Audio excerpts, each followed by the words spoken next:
Hare Krishna everyone, welcome to the Wednesday class. और आज का जो टॉपिक है वो अमेजिंग टॉपिक है, क्योंकि आज हम देखेंगे कि कैसे जो भी ये काला जादू होता है उसका साइंटिफिक बेसिस देखेंगे कि कैसे ये काला जादू आप पे एक्ट करता है। ये जो वुडू डॉल्स होती हैं, जो एक डॉल बना ली जाती है, उनको पिंस चुभाते हैं तो आपकी बॉडी पे वो इफ़ेक्ट आता है। तो आज हम उसका साइंटिफिक बेस, क्यों ऐसा होता है, क्या उसके पीछे है, वो हमें श्लोक नंबर भागवत गीता का सेकंड श्लोक का 29 नंबर बताएगा। मतलब भागवत गीता कितने सारे प्रोस्पेक्ट्स को खोलती है, कितने सारी साइंसेस को ओपन करती है, और जितना भी साइंसेस है उसका बेस है। तो उसको इस like reading between the lines. पर शुरू करने से पहले मंगलाचरण। ओम अज्ञानतिमिरान्धस्य ज्ञानञ्जनाशलाकया चक्षुरुन्मीलितं येन तस्मै श्रीगुरुवे नमः। नमो ओं विष्णुपादाय कृष्णपृष्ठाय भूतले श्रीमते भक्तिवेदान्तस्वामीति नामिने। नामस्ते सरस्वते देवे गौरवाणी प्रचारिणी निर्विशेष शून्यवादी पाश्चात्यदेशतारिणी। जय श्री कृष्ण चैतन्य प्रभु नित्यानंद श्री अद्वैत गदाधर श्रीवासादि गौर भक्त वृंद की जय। Hare Krishna Krishna Krishna Hare Hare, Hare Rama Rama Rama Hare Hare, Hare Krishna Krishna Krishna Hare Hare, Hare Rama Rama Rama Hare Hare, Hare Krishna Krishna Krishna Hare Hare, Hare Rama Rama Rama Hare Hare. So let's start. आश्चर्यवत् पश्यति किष्देन मार्षवद्वती तथैव चयने। आश्चर्य विघ्नमन्यः शृणोति श्रुत्वयं वेद न चैव कश्चित्। इसका अर्थ है, कोई आत्मा को आश्चर्य से देखता है, कोई उसे आश्चर्य की तरह बताता है तथा कोई इसे आश्चर्य की तरह सुनता है, किंतु कोई इसके विषय में सुनकर भी कुछ नहीं समझ पाता। तो मतलब कई लोग आत्मा को सुनते हैं, कईयों को, जैसे वेस्टर्नर्स को नॉलेज नहीं थी, जब उन्होंने शिला प्रभुपाद द्वारा सुना कि हम ये शरीर नहीं, हम आत्मा हैं, तो उनको बहुत आश्चर्य हुआ कि ये कैसा है, कि this is what we see, we are not that. तो अंदर भी कोई ऐसी चीज़ है जिसके बारे में हमें पता चलता है, और वही एक्चुअल में जो है वही ऐसी चीज़ है जो हमारी आइडेंटिटी है, वही एक्चुअली हम हैं। तो उनको इस चीज़ के बारे में बहुत ज़्यादा आश्चर्य, मतलब बहुत ज़्यादा उनको शॉकिंग लगा। तो कोई आत्मा के बारे में सुन के शॉक हो जाता है, आश्चर्य समेत में हो जाता है, कोई आश्चर्य में आत्मा को बताता है, क्योंकि ये ऐसा तथ्य है, ऐसा चिन्हित तथ्य है जिसको हम ना पूरी तरह समझ सकते हैं और ना हम इसको नकार सकते हैं कि ये ऐसी चीज़ पॉसिबल नहीं है। तो ना हम इसको पूरी तरह रिवाइव कर सकते हैं कि क्या एक्चुअल है, क्या नहीं है। सो ये एकदम अचिन्मय चीज़ है, लेकिन हम इसकी पॉसिबिलिटी को नकार भी नहीं सकते। कोई ये सारी चीज़ें आश्चर्य में सुनता है, तो कई लोग जो होते हैं इसके बारे में सुन के भी उसको नकार देते, because they are so busy in their life. ठीक है, अब ये हमारा आज के टॉपिक से कैसे रिलेटेड है, पहले तात्पर्य पढ़ते हैं शिला प्रभुपाद द्वारा। शिला प्रभुपाद की जय। क्योंकि गीता उपनिषद उपनिषदों के सिद्धांत पर आधारित है, अतः कठोपनिषद में भी इस श्लोक का होना कोई आश्चर्यजनक नहीं है। श्रवणन्ति भून्या न लभ्य शृण्वन्ति भवो य नः विद्यो आश्चर्यवक्तो कश्लोस्य लब्ध आश्चर्यस्य ज्ञातः कुशलानुष्ठः। इसका अर्थ है, विशाल पशु, विशाल वट वृक्ष तथा एक इन स्थान में लाखों करोड़ों की संख्या में उपस्थित सूक्ष्म कीटाणु के भीतर अणु आत्माओं की उपस्थिति निश्चित रूप से आश्चर्यजनक है। अल्पज्ञ तथा दुराचारी व्यक्ति अणु आत्मा के स्फुलिंग के चमत्कारों को नहीं समझ पाते, भले ही उसे बड़े से बड़ा ज्ञानी, जिसके विश्व के प्रथम प्राणी ब्रह्मा को भी शिक्षा दी हो, क्यों ना समझाए। तो इसमें बताया गया है कि कैसे इवन एक स्टोन, एक छोटे से इंच के नीचे भी, you know the hand I am doing, इसके बीच में इतने सारे माइक्रोब्स होंगे, और उन माइक्रोब्स के अंदर भी, क्योंकि उनमें एक लिविंग फोर्स है, तो उनके अंदर भी आत्माएं जो होंगी प्रस्तुत होंगी। तो वो आत्माएं उन चीज़ों के अंदर भी हैं। और एक बड़ी सी वेल ले लो, बिग एलिफेंट ले लो, तो इस संसार के सबसे बड़े जीव से लेके सबसे छोटे से जीव में भी आत्मा होती है। और ये कैसा है, दैट इज़ कम्प्लीटली, हम इसको कॉम्प्रीहेंड ही नहीं कर सकते कि ये कैसा पॉसिबल हो पाए। और अगर कोई जो इस चीज़ को नकारता है तो उसको भगवान स्वयं आके भी समझा दे। जिन्होंने ब्रह्मा जी को ज्ञान दिया था और ब्रह्मा जी ने इस कंप्लीट सृष्टि का निर्माण किया था, ब्रह्मा जी को विष्णु जी जो है जिन्होंने ब्रह्मा जी को सिखाया था, अगर विष्णु जी स्वयं खुद आके प्रेजेंट होके भी उसको जीव को समझाए तो वो नहीं उसको समझेगा। वस्तुओं के स्थूल भौतिक बोध के कारण इस युग के अधिकांश व्यक्ति इसकी कल्पना नहीं कर सकते कि इतनी सूक्ष्म कण किस प्रकार इतना विराट तथा इतना लघु बन सकता है। अतः लोग आत्मा को उसकी संरचना या उसके विवरण के आधार पर भी आश्चर्य से देखते कि वो कैसे एक बड़े आदमी और छोटे में फिट हो सकता है, तो वो कैसा बना हुआ है। तो इसलिए लोगों को बहुत आश्चर्य होता है कि वो एक पेड़ में भी है और वो एक चींटी में भी है। इंद्र तृप्ति की बातों में फंसकर लोग भौतिक शक्ति से इस तरह मोहित होते हैं कि उनके पास आत्मज्ञान को समझने का अवसर ही नहीं रहता। यद्यपि ये तथ्य है कि आत्मज्ञान के बिना सारे कार्यों का दुष्परिणाम जीव संघर्ष में पराजय के रूप में होता है।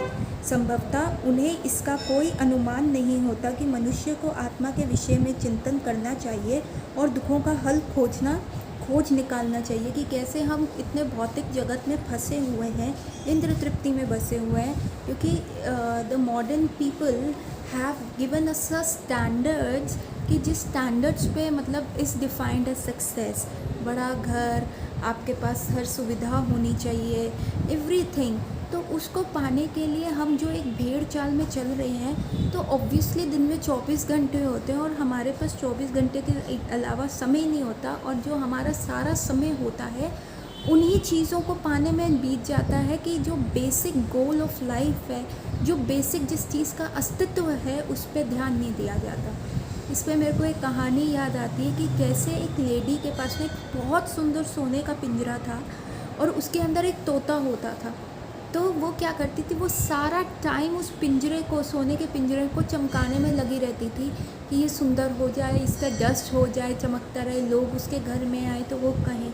और इतनी बिजी हो गई उस सोने के पिंजरे को चमकाने में कि वो हमेशा उस तोते को खाना देना भूल जाती थी और स्टारवेशन से वो तोता मर जाता है। तो यही हमारा ही जो कंडीशन है वो ऐसे ही है, क्योंकि हम बॉडीली कंफर्ट्स में इतने ज़्यादा इन्वॉल्व हो गए हैं कि जो बेसिक चीज़ है, जो रियल चीज़ है, जो सोल है, उसके बारे में ना सोचते हुए हमारा जो सोल होता है वो उसका गोल पता नहीं चलता, वो 84 लाख योनियों में भटकता रहता है। तो जो ये आत्मा भटक रही है, अतृप्त आत्मा जो भटकती है, क्योंकि हम सब अतृप्त हो जाते हैं, क्योंकि भगवान के धाम जाने में एक तृप्ति होती है, एक संतोष होता है, एक आनंद होता है, एक फुलफिलमेंट का होता है कि बस अब दिस इज़ द फुलेस्ट, और इसके बाद कुछ नहीं, मतलब कुछ है ही नहीं और जो पा सकते हो। लेकिन बॉडीली कंसेप्ट में आज एक ड्रेस है तो आपको दूसरी चाहिए ही चाहिए, परसों तीसरी ड्रेस चाहिए ही चाहिए, आपको फोर्थ ड्रेस चाहिए ही चाहिए।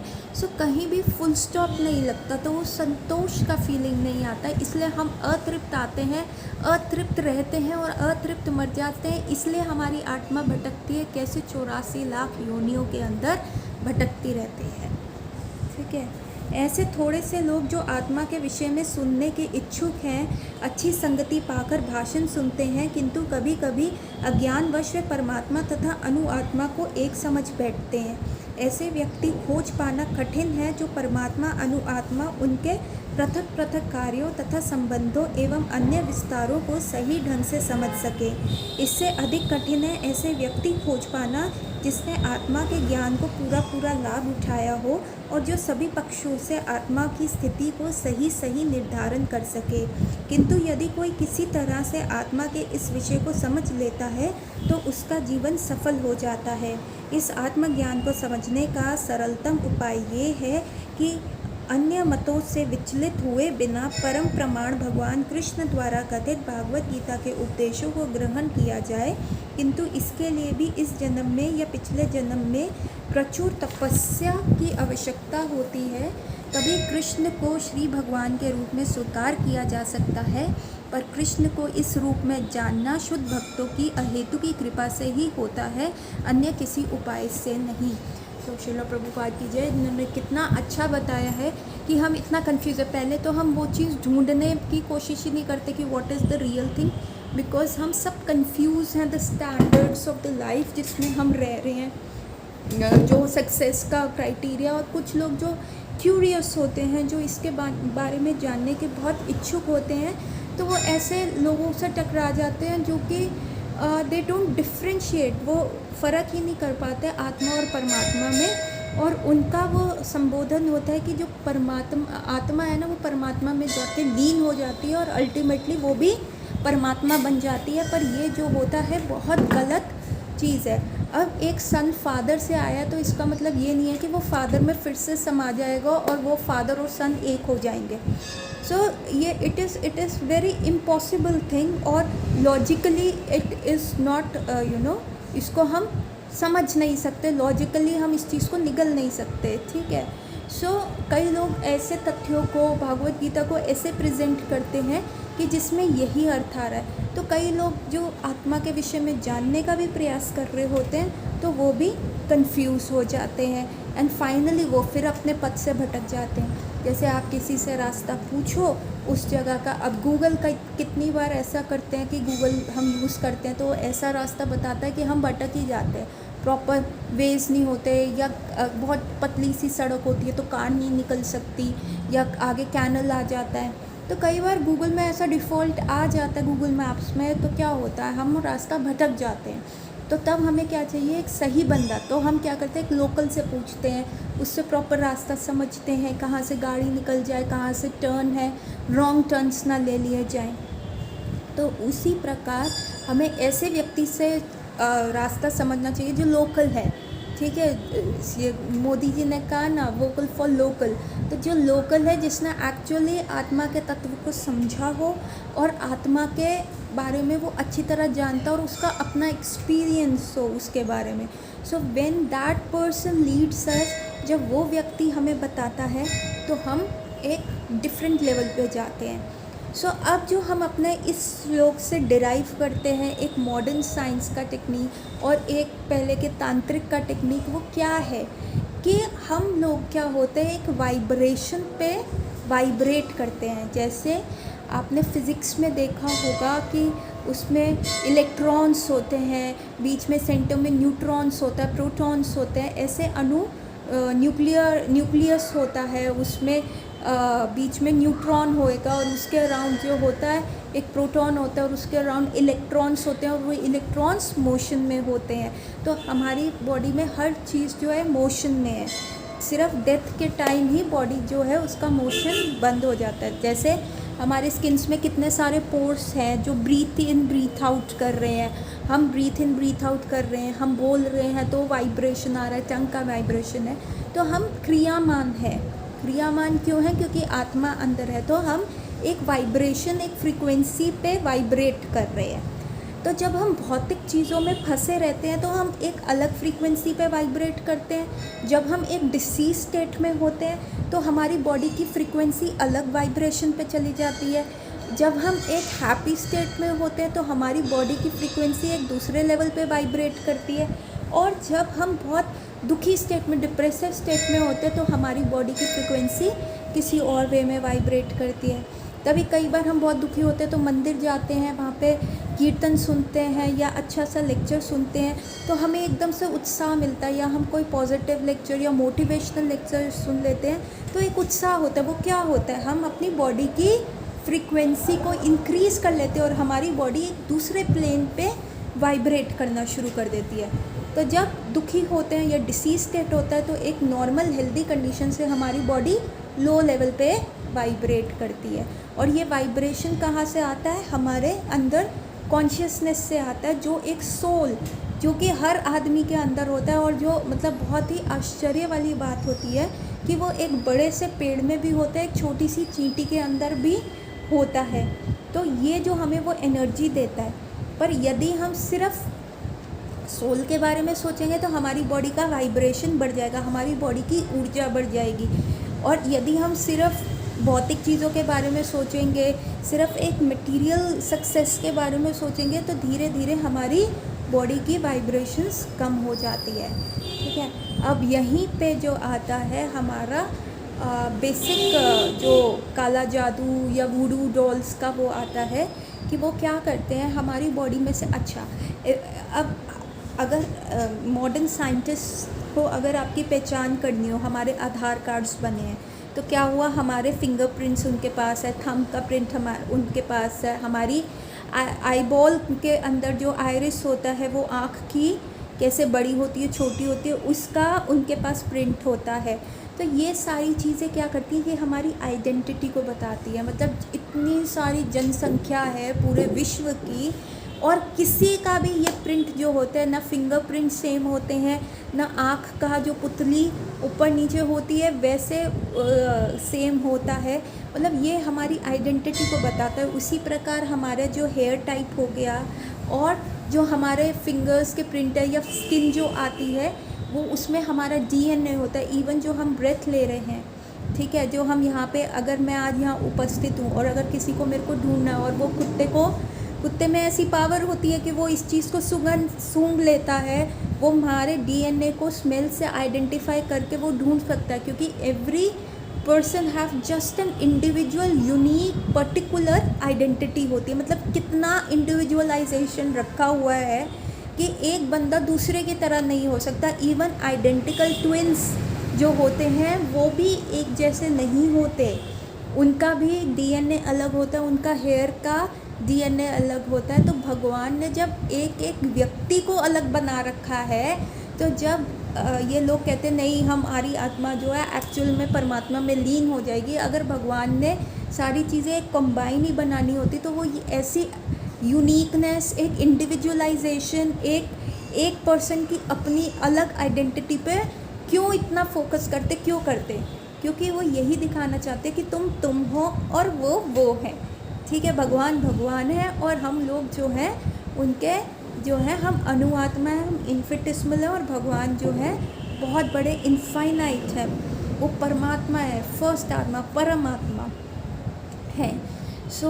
तो जो हमारा ये डीएनए होता है, ये भी जो हमारे हेयर्स हो गए, हमारे नेल्स हो गए या हमारी स्किन हो गई, तो ये हर एक व्यक्ति की अलग होती है। और इससे जो ऊर्जा मिलती है अंदर से, सोल से जो ऊर्जा, जो कॉन्शियसनेस देता है, क्योंकि डेड बॉडी में और लिविंग बॉडी में सिर्फ एक ही डिफरेंस होता है और वो डिफरेंस होता है कि सोल नहीं होता डेड बॉडी के अंदर। तो उसका जो ऊर्जा का स्रोत होता है वो बंद हो गया होता है। पर उसके अंदर क्या होता है, क्योंकि उसकी आइडेंटिफिकेशन अभी उसके अंदर लेटेंट कॉन्शियसनेस होती है, दबी हुई कॉन्शियसनेस होती है, क्योंकि उसका मेन ऊर्जा का स्रोत चला गया है। जैसे कि हमने पिछली क्लास में कहा था, वो एक रॉ मटेरियल है जिसके अंदर एनर्जी तो है, क्योंकि energy can never be destroyed, क्योंकि जो ये शरीर है इट कैन नेवर, मतलब वो जो डाइसफर हो जाएगा, वो अग्नि में चला जाएगा, वो अग्नि की कॉन्शियसनेस में चला जाएगा, वो पृथ्वी जो है वो अपना पार्ट ले लेगी, जो वाटर होगा वो ले लेगा। So energy can never be created nor it can be destroyed. तो जो ये शरीर भी जब डिसइंटीग्रेट होता है तो वो अपने रॉ मटेरियल की एनर्जीज़ में चला जाता है। तो ये भी क्या होता है, ये लेटेंट कॉन्शियसनेस है, क्योंकि वो एक मटेरियल में जाता है। The energy transform from one form to the another, एक चीज़ से वो दूसरी चीज़ में आप उसको कन्वर्ट कर सकते हो। जैसे हम पानी की एनर्जी से इलेक्ट्रिसिटी बनाते हैं, तो पानी की एनर्जी को हम हार्नेस करते हैं और बिजली बनाते हैं। जैसे विंड्स की एनर्जी को हार्नेस करके ट्यूबवेल्स बनाते हैं। तो मल्टीपल एनर्जीज जो है हम मतलब हम एक फॉर्म से दूसरे फॉर्म में जाते हैं। तो जैसे ये हमारा शरीर होता है तो इसमें भी एक लेटेंट एनर्जी आ जाती है, जब उसका ऊर्जा का मेन ऊर्जा का स्रोत जो होता है, जब वो सोल इसको छोड़ देता है और वो लेटेंट एनर्जी जो है डिफरेंट पार्ट्स में चली जाती है। लेकिन जब तक ये शरीर चलायमान है, जब तक हम एक फ्रीक्वेंसी पे वाइब्रेट कर रहे हैं, तो अगर हमारा बाल इस बॉडी से अलग भी हो जाता है और हमारा नाखून भी अगर इस बॉडी से अलग हो जाता है, तो भी वो उसी ऊर्जा पे, उसी वाइब्रेशंस पे वाइब्रेट करता रहता है, क्योंकि अभी तक हम लिविंग है। और ये साइंटिफिकली प्रूव्ड फैक्ट है, इसको रमन्स इफेक्ट कहते हैं, कि जब एक लाइट एक सब्सटेंस के पास आती है तो वो उसकी भी एनर्जी लेके रिफ्लेक्ट हो जाती है। एक 90 डिग्री एंगल पे हमारी भी एनर्जी लेके वो रिफ्लेक्ट हो जाती है। तो उसी प्रकार यदि ये मेरा बाल अगर मेरे शरीर से भी अलग हो जाएगा तो भी जो मेरी आत्मा अभी भी इसके अंदर मेरे अंदर है तो भी वो इसको एनर्जाइज करती रहेगी, क्योंकि ये बाल भी उसी वाइब्रेशन पे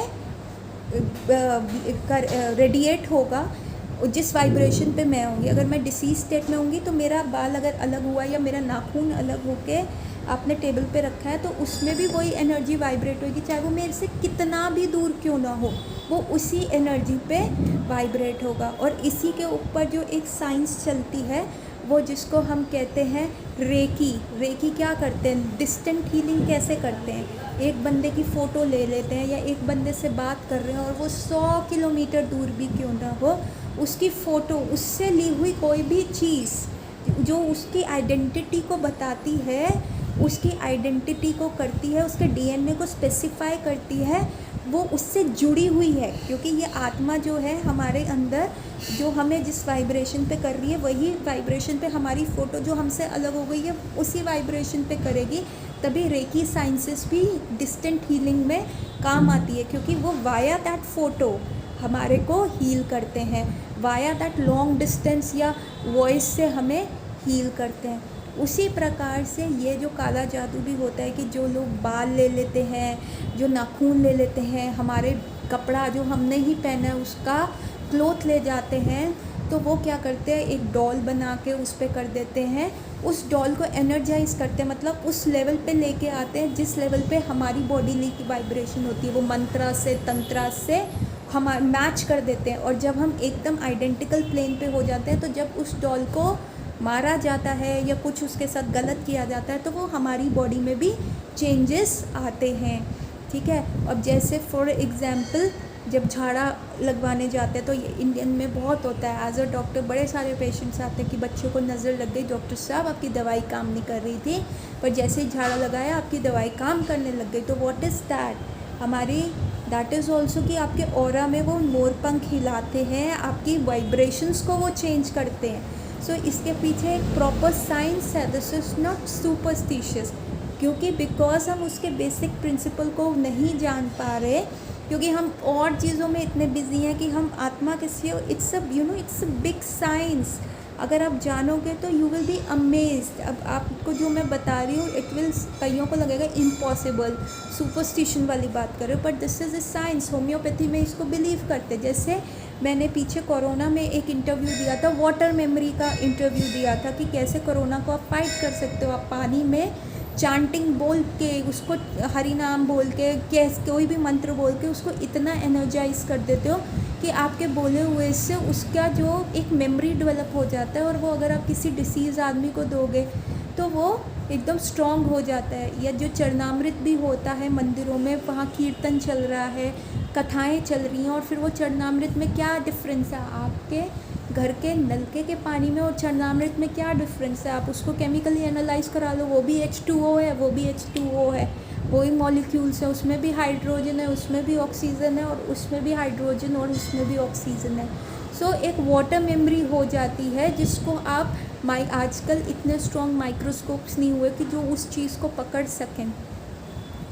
सो वही चीज़ होती है वो वुडू डॉल्स और ब्लैक मैजिक में, जो हम वाइब्रेशंस पे वाइब्रेट कर रहे होते हैं, वो मंत्रा चैंटिंग करके उस लेवल पे ले आते हैं और वो उस चीज़ को प्रॉब्लमैटिक कर सकते हैं। इवन होम्योपैथी में भी इसको एक ट्रीट किया जाता है, जैसे टेलीपैथी हो गया, हाँ फॉर एग्जांपल टेलीपैथी भी हो गई। कोई किसी का रिलेटिव अमेरिका में बैठा हुआ है और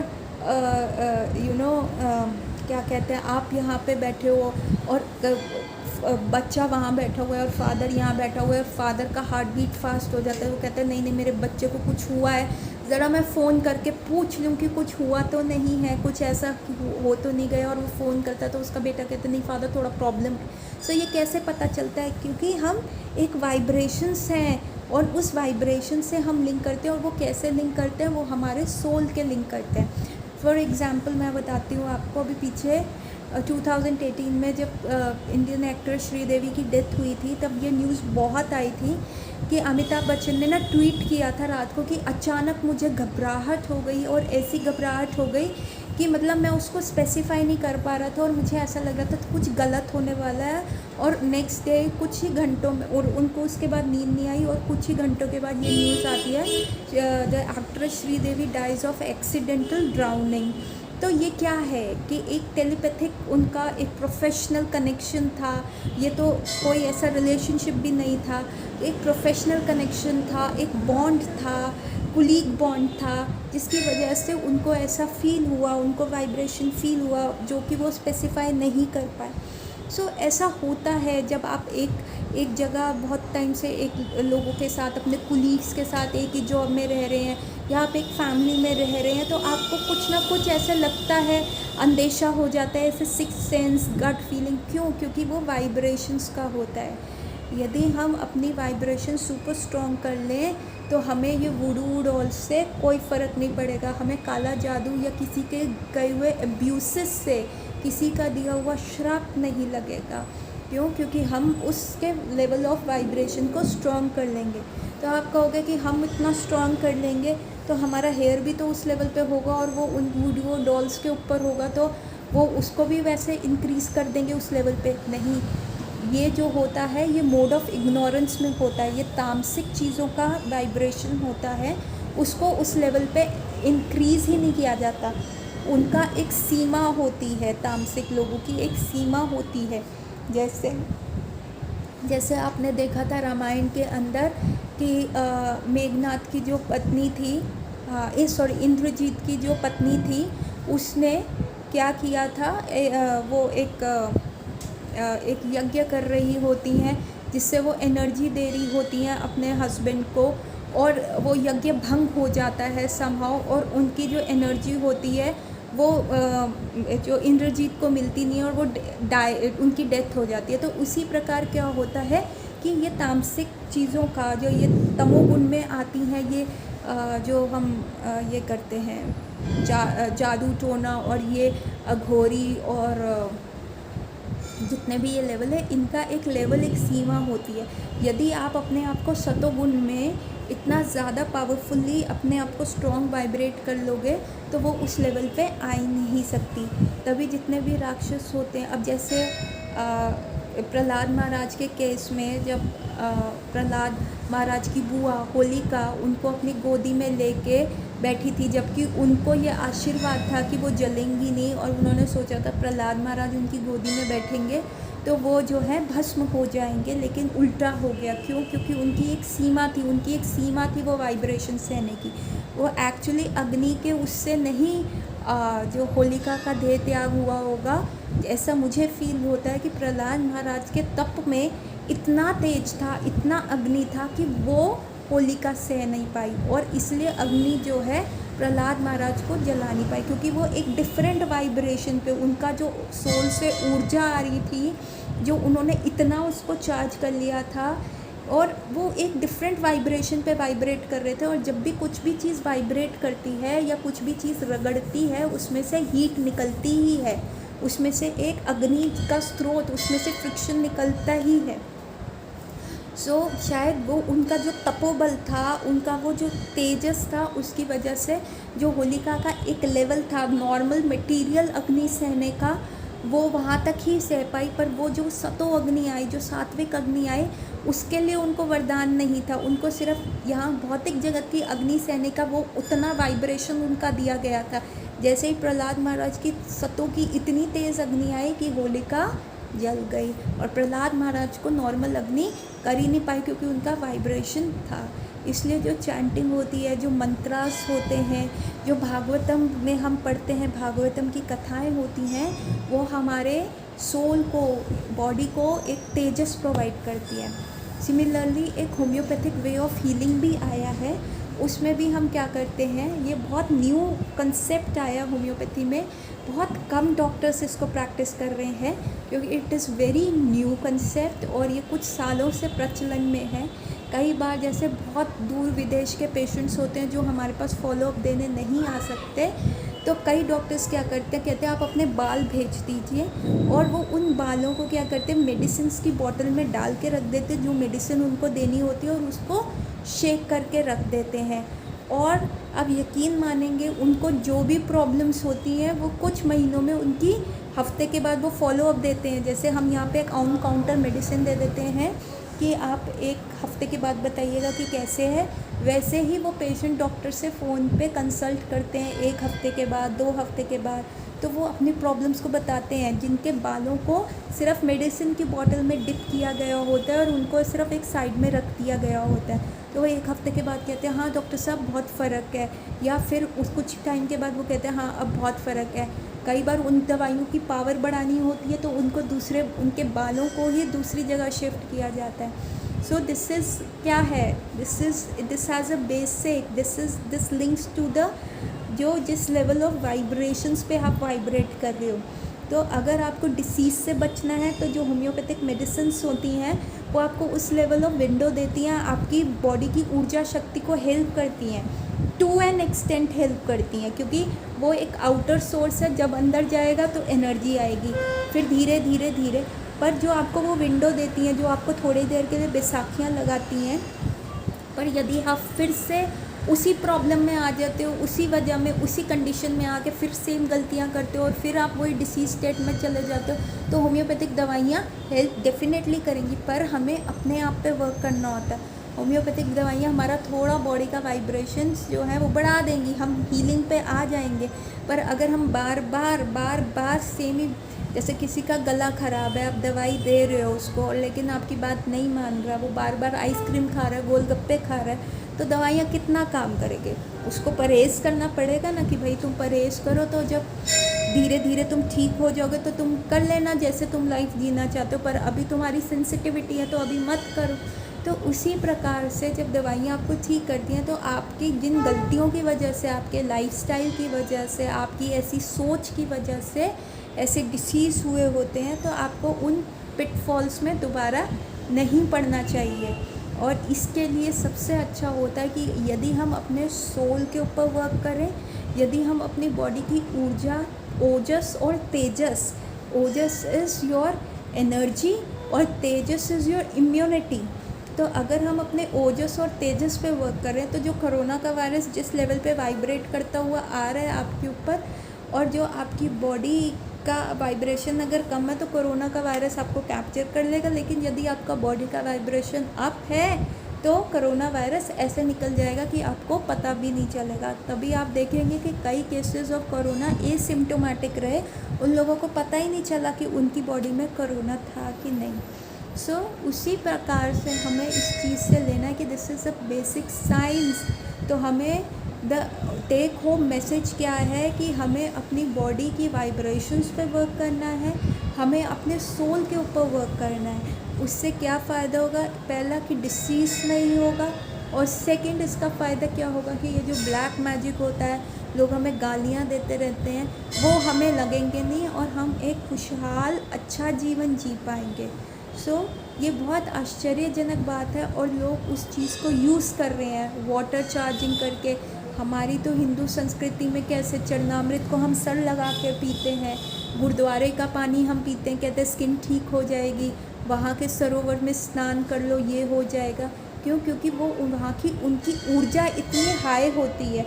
हम संतों से जाके अपने सर पे हाथ रखवाते, क्यों? क्योंकि उनकी एनर्जी इतनी हाई होती है, क्योंकि उन्होंने अपने काम पे, अपनी इच्छाओं पे, अपनी इंद्रियों पे इतना कंट्रोल कर लिया होता है कि उनके अंदर वो तेजस और ओजस ऑलरेडी होता है, और इतना होता है कि वो किसी को भी बांट सकते हैं। कहते हैं इनके हाथ में शफ़ा है। शफ़ा क्या है? शफ़ा वही चीज़ है कि यदि आप अपनी एनर्जी लेवल को एनहांस कर लेते हैं तो मिराकल्स करते हैं। और यदि हम अपने एनर्जी लेवल को कब हमारा वाइब्रेशन लो होता है, जब हम बहुत ज़्यादा इंद्र तृप्ति में पड़े जाते हैं, जब हम अपनी इंद्रियों के कंट्रोल में हो जाते हैं, लाइक एडिक्शन की तरह हो जाता है, जैसे अल्कोहल एडिक्शन, ड्रग एडिक्शन हो गया कि बंदा चाहते हुए भी नहीं छोड़ पाता, वो बस उसके अधीन होके रह जाता है। उसी प्रकार जब हम भी अपनी इंद्रियों के अधीन हो जाते हैं किसी भी चीज़ के लिए, कई पैसा कमा रहे हैं, कोई सुपर एम्बिशियस हैं, कुछ नहीं देख रहे भैया फैमिली कहाँ जा रही है, एक स्पिरिचुअल लाइफ कहाँ जा रही है, बस वही मैटर कर रहा है। तो उस वजह से क्या होता है, हमारी बॉडी का वाइब्रेशन बहुत लो हो जाता है, तो हमारी दुख सहने की क्षमता जो होती है बहुत कम हो जाती है, तब हमें जो नेगेटिव फीलिंग्स हैं इफ़ेक्ट करती हैं। सो अपनी बॉडी की वाइब्रेशंस पे वर्क कीजिए ताकि आप अपनी बॉडी की वाइब्रेशंस को बढ़ाएं और आप एक डिसीज़ फ्री रहें।